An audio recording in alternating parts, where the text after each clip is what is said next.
Rising Rajasthan investment summit 2024 की तारीखों की घोषणा के 3 हफ्ते के अंदर ही राजस्थान सरकार को 5,21 करोड़ रुपए से ज्यादा निवेश मिला। राइजिंग राजस्थान इन्वेस्टमेंट समिट 2024 का आयोजन राजस्थान सरकार 9, 10 और 11 दिसंबर को जयपुर में करने जा रही है। 3 दिवसीय मेगा समिट का उद्देश्य देश विदेश की बड़ी छोटी कंपनियों, अंतर्राष्ट्रीय संस्थानों और निवेशकों को आकर्षित करना, कई उद्योग धंधे लगाने में मदद करना और सुविधाएं मुहैया कराना है। प्रमुख सचिव उद्योग अजिताभ शर्मा ने फर्स्ट इंडिया से खास बातचीत में कहा कि निवेशकों के जबरदस्त उत्साह से दिखता है कि राजस्थान और इसकी क्षमता पर निवेशकों के विश्वास में उल्लेखनीय बदलाव आया है। राइजिंग राजस्थान समिट में कृषि एवं कृषि प्रसंस्करण, खान खनिज एवं पेट्रोलियम, ऑटो एवं ऑटो कंपोनेंट्स, रसायन एवं पेट्रोकेमिकल, ESDM, IT, चिकित्सा और स्वास्थ्य, पर्यटन एवं कपड़ा प्रमुख क्षेत्रों में निवेश लाने का लक्ष्य लेकर चल रही है।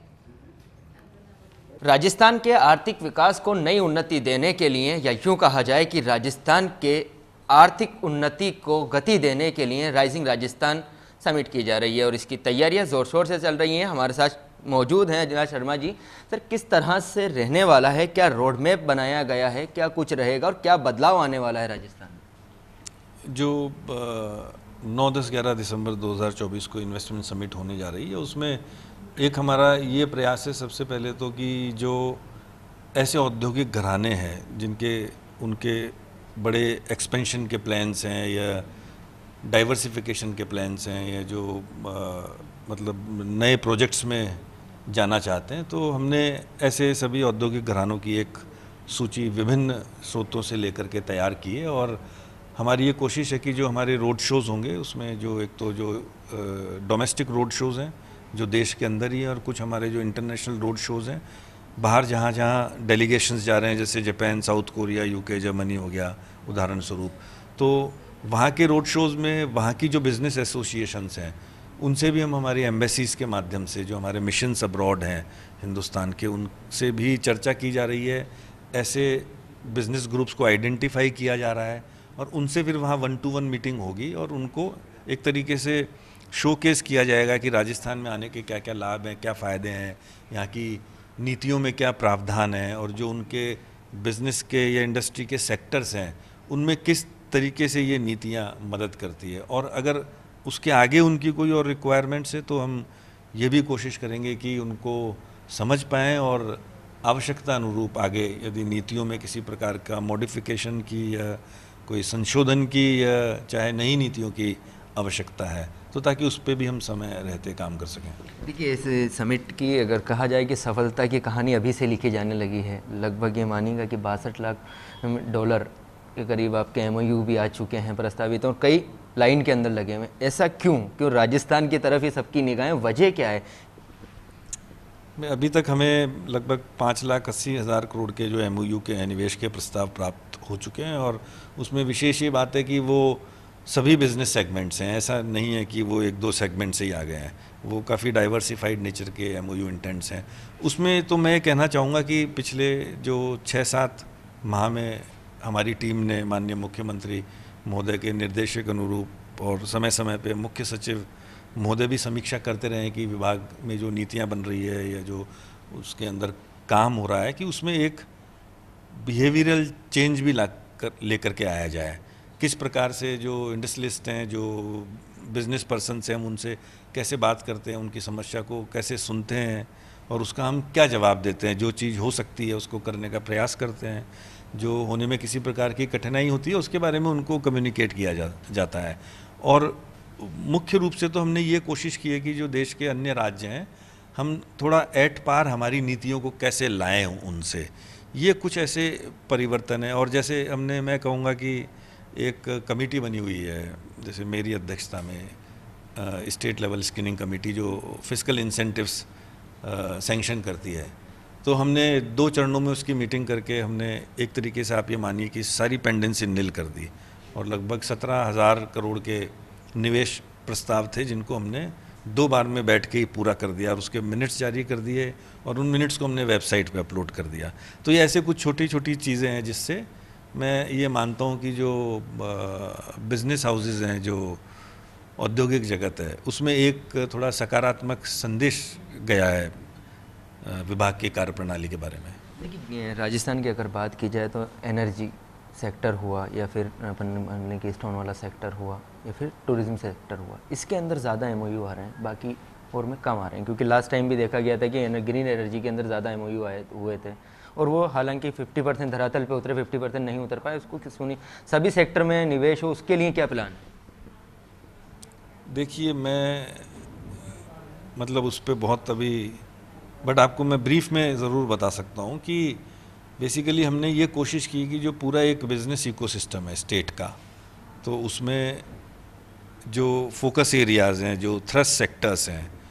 और जिस तरीके से यहाँ की इकोनॉमिक ग्रोथ हो रही है, उसमें इंडस्ट्रियलाइजेशन का और जो दूसरी इकोनॉमिक एक्टिविटीज़ हैं, सर्विस सेक्टर है, उनका क्या रोल है और उसकी ग्रोथ ट्रेजेक्टरी क्या हो सकती है और कहाँ कहाँ पे फिर गैप्स हैं। तो हमने ये कोशिश की है कि उन गैप्स को भरा जाए, एक बार उन कमियों को दूर किया जाए। तो इसलिए इस बार ऐसी कई नीतियाँ हैं जो अभी तक नहीं थी, जो आ रही है। जैसे एक्सपोर्ट प्रमोशन पॉलिसी है, स्टेट क्लस्टर डेवलपमेंट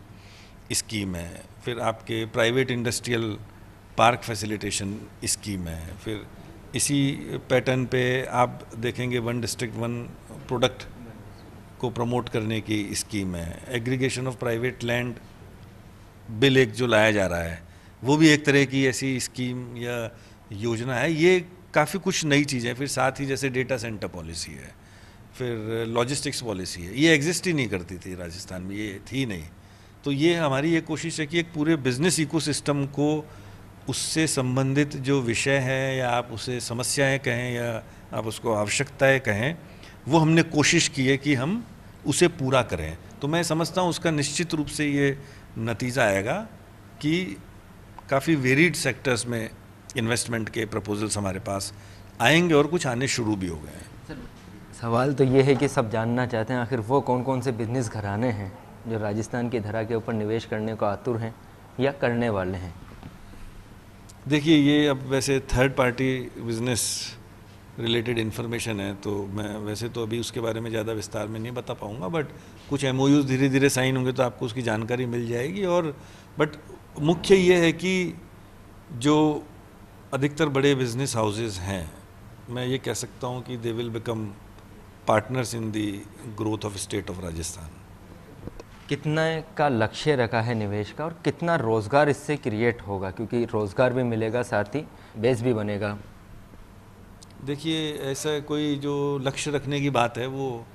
अभी ऐसा कुछ नहीं है, बट हाँ, सेक्टर्स का पोटेंशियल, उनकी ग्रोथ ट्रेजेक्टरी क्या है, ओवरऑल जो आर्थिक परिवेश है, उन जैसे आप टेक्सटाइल को ले लीजिए, आप ऑटो सेक्टर को ले लीजिए, तो उस सेक्टर की भी एक खुद की ग्रोथ होती है। वो पूरे मतलब न केवल राजस्थान में बल्कि पूरे देश में और देश के बाहर भी, ग्लोबली भी, वो किस तरीके से ग्रो कर रहा है, वो कैसे चेंज हो रहा है, तो वो उस पर भी काफ़ी कुछ निर्भर करता है। उसमें से हम कितना कैप्चर कर सकते हैं हमारी नीतियों के चलते और हमारे कार्यप्रणाली के चलते, वो एक विषय है। तो निवेश अलग अलग सेक्टर्स में आएगा, आ भी रहा है हमारे पास एमओयूज़। और रोज़गार की जहाँ तक बात है, हर सेक्टर पे डिपेंड करता है, बट अभी तक हाँ, हमें लाखों के ऊपर डायरेक्ट एम्प्लॉयमेंट से संबंधित एमओयूज़ हमें प्राप्त हो चुके हैं। इनडायरेक्ट एम्प्लॉयमेंट का नंबर और भी ज़्यादा होता है,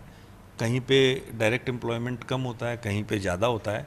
अगर समान रूप से निवेश हो, जैसे कोई कंपनी अगर 500 करोड़ का, 1000 करोड़ का इन्वेस्टमेंट करती है, तो कहीं कम एम्प्लॉयमेंट जनरेट होगा, कहीं ज़्यादा होगा। तो हमारी कुछ ऐसी भी पॉलिसीज़ हैं जिसमें हमने ये कोशिश की है कि जिसमें रोज़गार का ज़्यादा सृजन हो, उनको ज़्यादा कैसे बेनिफिट्स अपन दें बुलाने के लिए, वो सब भी हमने व्यवस्थाएं थोड़ी इस बार नीतियों में करने की कोशिश की है।